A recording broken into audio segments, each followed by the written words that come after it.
All right, back here on Bill's Cougar. When we left you last, I had the thermal vacuum switch in. Now between Xander and I, we've got a few brackets mounted up. I just mounted the compressor bracket. We are going to be getting an adapter bracket for that because we are going to go with a modern style compressor so the air actually works and works efficiently. I did put a lift plate on it with a gasket just to kind of seal up the intake manifold. I'm going to be putting vacuum caps on all of these. I just put in all the vacuum fittings in their correct spots. We'll be working on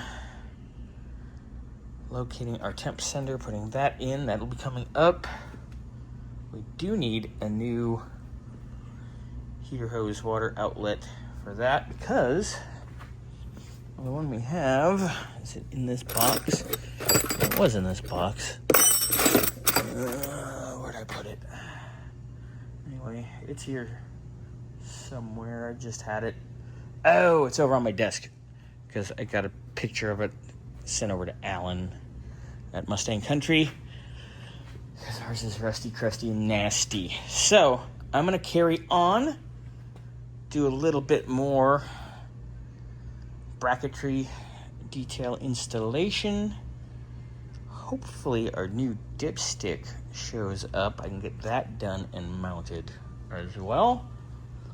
Just want to get plugging away on everything here, make things nice. Alrighty, got some pulley action going on.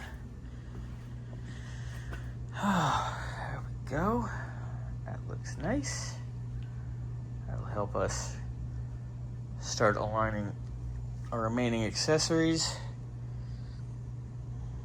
Do have to get a power steering pump on and our alternator, which we ordered an alternator. It's on its way. Probably have it Monday. And then we gotta keep on going. Just plugging away.